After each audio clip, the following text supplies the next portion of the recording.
Welcome to today's Level Up. The question we want to ask today is the breakfast mistake most people are making that's making them age faster and gain belly fat. So, what do most people do?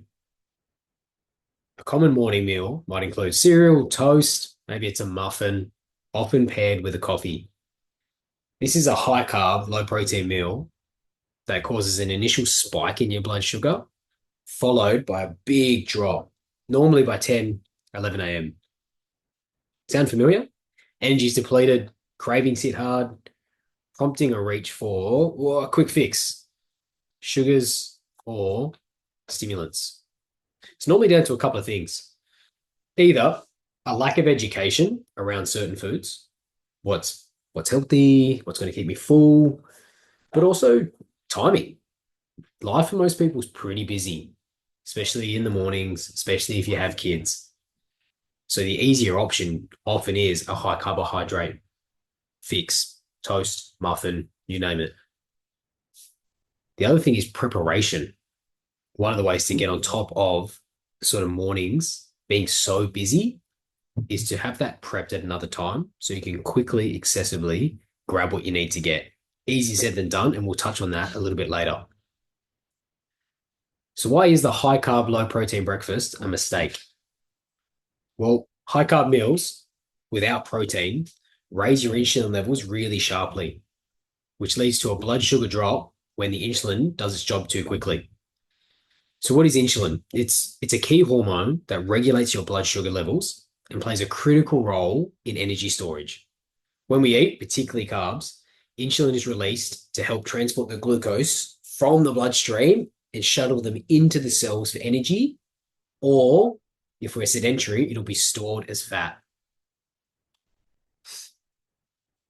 So this sudden dip in blood sugar will create low energy and signals the brain to then crave quicker carbs again, which traps people in a cycle of spikes and crashes that drives overeating and fat storage rather than fat burning. One of the key reasons this cycle gets people to put on belly fat rather than burning it. Over time, this pattern impacts insulin sensitivity and it contributes to fat gain and difficulty losing weight. So when you're getting through these blood sugar swings all day long, it also stresses your pancreas, which is the thing that is actually releasing this insulin, and ultimately the body's ability to manage its insulin effectively, which is crucial for weight control and longevity. So let's deep dive. What's really going on? So the slower digestion of absorption rates, of proteins and fats actually delay your gastric emptying. This is which actually promotes satiety and helps actually modulate secretion of some gastrointestinal hormones, CCK and GLP-1, to name a couple. These hormones actually signal fullness to the brain, which helps suppress another hormone, ghrelin, which actually drives your hunger. The gradual absorption of proteins and fat stabilizes your blood sugar glucose and minimizes your insulin secretion. Unlike carbohydrates, unfortunately, which can lead to really rapid spikes in blood glucose and subsequently high insulin levels. Let's talk about it from an endocrine sort of metabolic impact. There's been some stabilizing effects on insulin sensitivity and metabolic rate from protein intake. So what you actually want, like these frequent spikes and dips in insulin, often from carbohydrates, can actually impair your insulin receptor function, which over time is an issue. It increases your risk of insulin resistance and is a real precursor for metabolic disorders. Think aging faster. In contrast, proteins support a whole bunch of things, two of which are thermogenesis and lean muscle maintenance, both which are key in boosting your basal metabolic rate and key in actually having your quality of life improve significantly, especially as you age, especially if you're 40 and above. So let's talk about how we're actually aging faster when we're talking about this. Starting the day with a high carb, low protein breakfast actually accelerates the aging process by affecting key physiological systems, particularly as we've discussed, insulin regulation, but also oxidative stress and metabolic function. When high carbohydrate meals are consumed without adequate protein, the body experiences that sharp spike in glucose, followed by rapid insulin secretion. Now, over time, frequent insulin spikes can impair the body's ability or the body's insulin sensitivity, leading to insulin resistance. This precursor to metabolic syndrome, type 2 diabetes, and obesity is a real issue. Chronic insulin resistance contributes to increased accumulation of visceral fat. That's the fat that surrounds your organs, the nasty stuff that we don't want, which has been linked to a much higher risk of cardiovascular disease, but also inflammation, and also it actually accelerates your cellular aging. In addition, these frequent fluctuations in blood sugar disrupt all sorts of balance, but especially oxidative stress and how the body's antioxidant defense system combats this. So oxidative stress occurs when the body's production of sort of free radicals exceeds your ability to sort of neutralize them, really. And these occur through antioxidants a lot of the time. This leads to cellular damage, and it's this damage that actually accelerates the aging of your cells and your tissues, particularly in organs that require sort of constant repair and regeneration. Think sort of skin and muscles. So I want you to think about this when we're thinking of the mistake that most people make for their breakfast, which is causing aging and belly fat. It's this analogy. When you start your morning with mostly carbs and little protein, it's like tossing kindling onto a campfire. We've all done that. You get the quick burst of flames, but then it fades really quickly, leaving you sort of scrambling to keep the fire alive. This kindling burning leads to a big blood sugar spike, hence the fire, gives you a burst of energy that feels really good initially, but it's really short-lived. And as the flame dies down, you get the blood sugar crash, causing fatigue, causing irritability, and a strong urge to reach for, some quick burning fuel like sugar, any stimulants, caffeine, that kind of get your energy back up. So without a steady source of fuel like protein, your fire lacks the stability to burn consistently. Protein is, I want you to think, the solid log that you put on the fire. It burns slow. It gives you sustained energy throughout the morning. It keeps your blood sugar steady and reduces cravings. You're not scrambling to find more kindling when the log is already on the fire. A balanced breakfast with protein prevents those constant highs and lows, and your fire can burn cleanly all day long.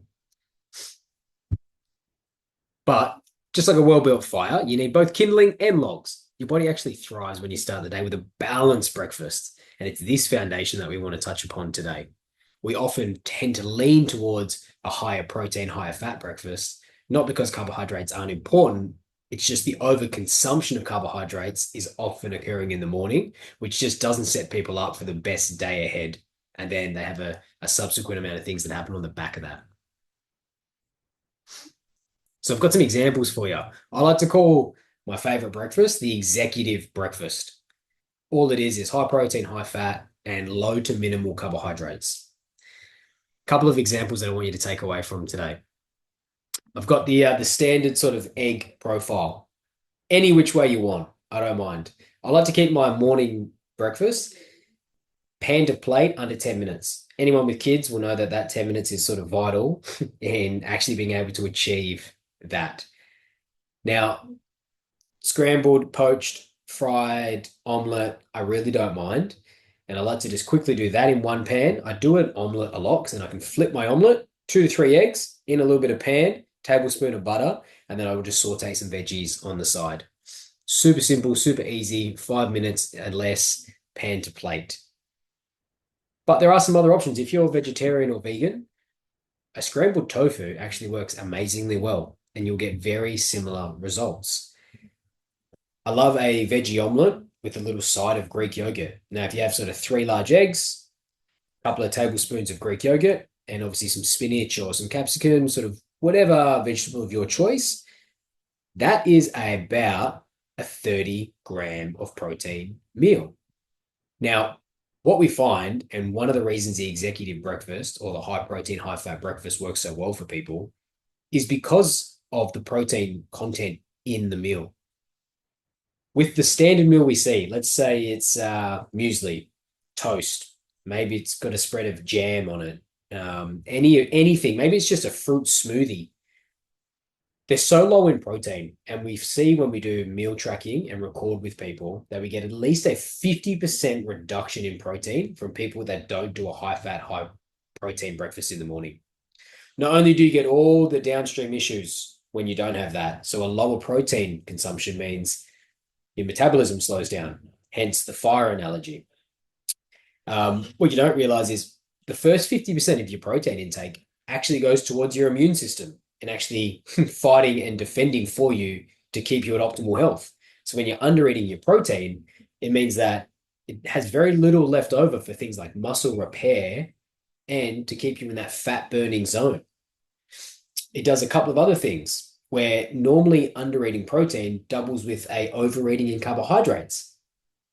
When that happens, it actually puts you into a high insulin level in the body, which then is normally corresponded by that crash, which gives you a really high stress response, which then just throws all your hormones out of balance, which often, not just important ones like testosterone and estrogen, but metabolic and appetite ones like ghrelin, which give you cravings for things that often aren't helping you towards your goals.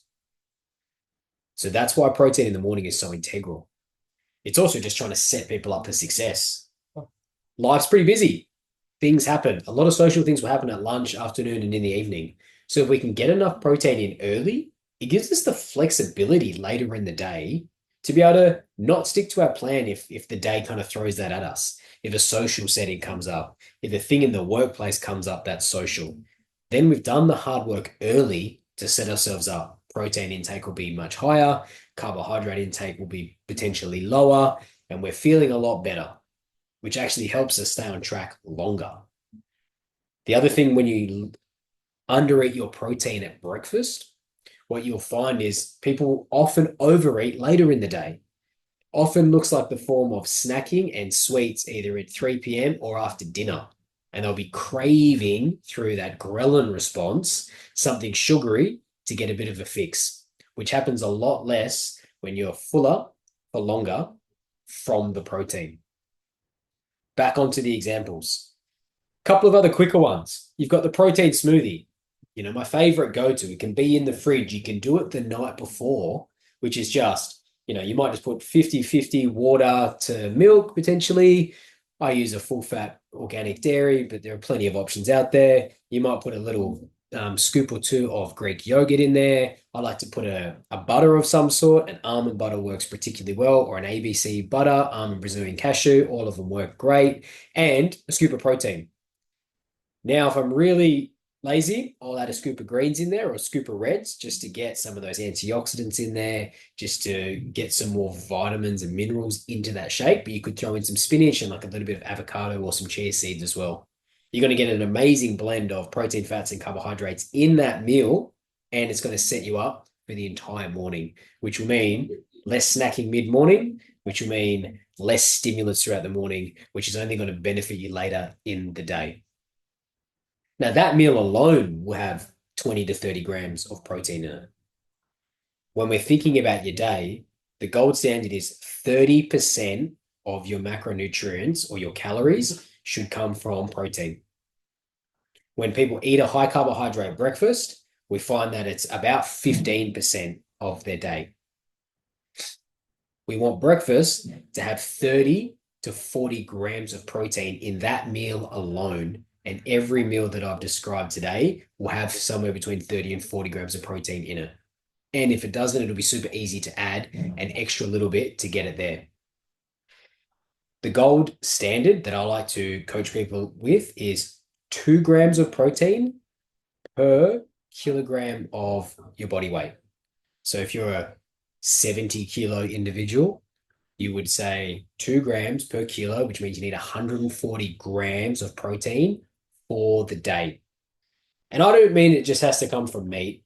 There are carbohydrates that are high in protein. There are obviously vegetable or non-meat sources of or plant-based protein sources. Totally acceptable. It's just 30% is the number we're looking for. So what are my sort of solutions for this? Well, I want you to think of the PACE method to take away from today. It is P, prioritizing protein. A, always prep ahead. C, choose healthy fats. And E, embrace balance, not perfection. So that protein focus, we're talking 30 to 40 grams of protein in the morning and roughly 2 grams of protein per kilogram of body weight. If you stick to this, it's one of the best tips I can give you that yields the greatest results for energy, for keeping on track with your nutrition, for reducing your cravings, for burning fat and building muscle. That would be my number one tip. Number two is prep your protein ahead of time. The downside of high protein diets is they just require prep. Whether you're out getting a meal out, whether you're out at a restaurant, whether you're at home and you need something quick, protein is not the quick macronutrient. It's unfortunate and it does have a downside. I like to prep on Sunday. I do a lot of my preps. I've always got a protein-based sauce in the fridge, whether it's a roast, whether it's a slow cook. If I'm really short on time, I'll just get a roast chook when I can get it, and at least I've got something there at any one time. Number three, incorporate those healthy fats for sustained energy. Healthy fats here, we're talking avocado, we're talking olive oil. Nuts do fall into this category, but my caveat to nuts is they're so calorie dense that I find that when people are over consuming them, they find it really difficult to lose weight or lose body fat. So for a lot of the people that I coach, I often opt for a nut-free nutritional approach for a while, just because they're so difficult to be able to stay on top of because they're so calorie dense, even though they're healthy. Number four, prioritize balance over perfection. Life's busy, especially 40 and beyond. So it's just about protein-rich breakfasts. Don't stress about every detail. If you miss or skip one meal, totally fine. I like to keep a journal to see what's working for me and what's not. And then over the weeks, over the months, consistency trumps perfection any day of the week. And in the meantime, it'll help keep your metabolism running efficiently while managing weight effectively. So all in all, what are we trying to do with this? Well, we're trying to really make a hormonal impact. Eating that protein at breakfast reduces your morning cortisol spikes, which calms your nervous system.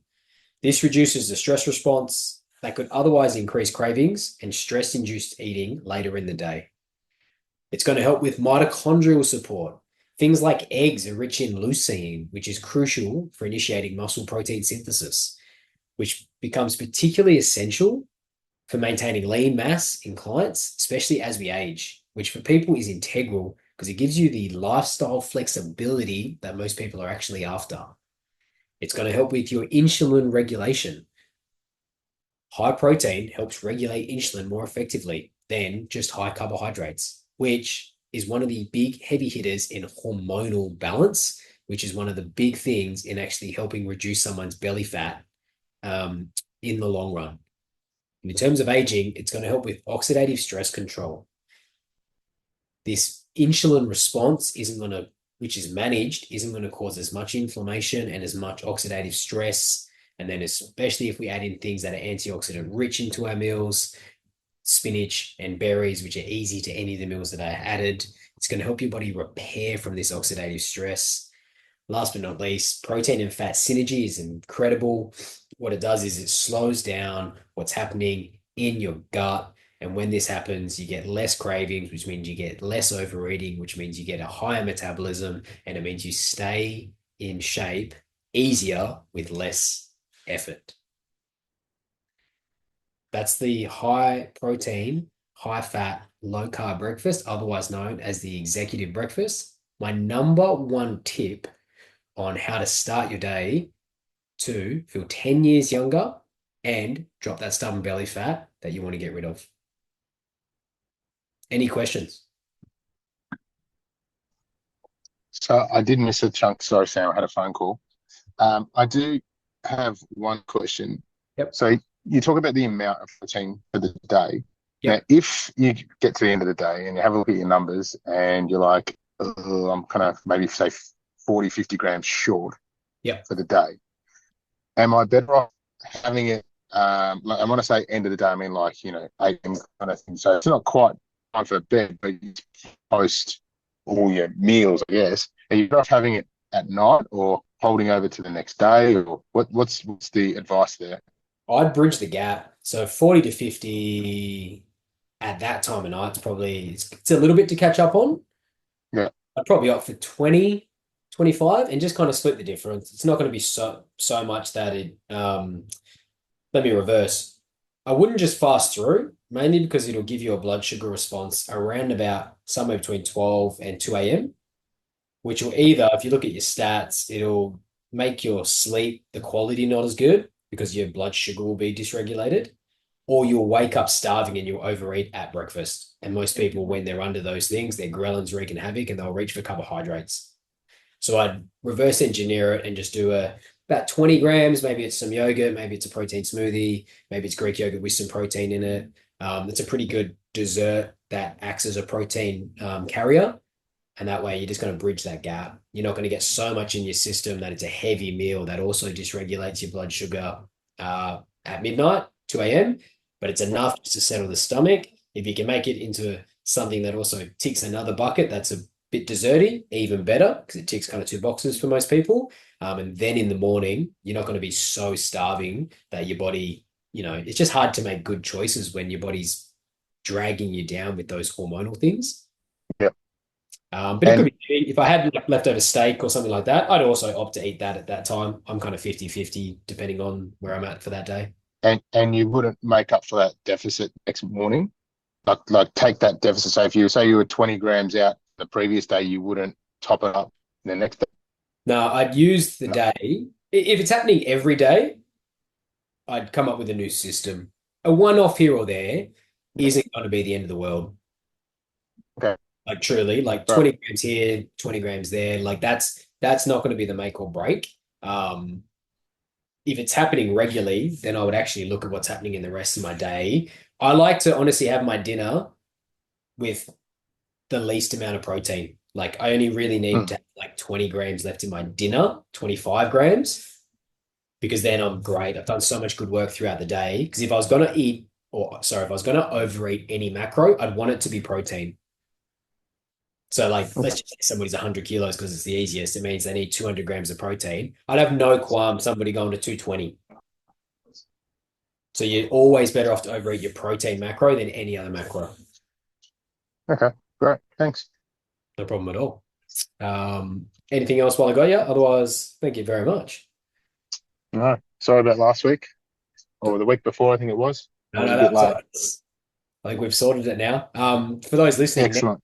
next week we'll be going live through the social media sources, so YouTube, Facebook, and Instagram. So we'll throw the new link through our socials next week.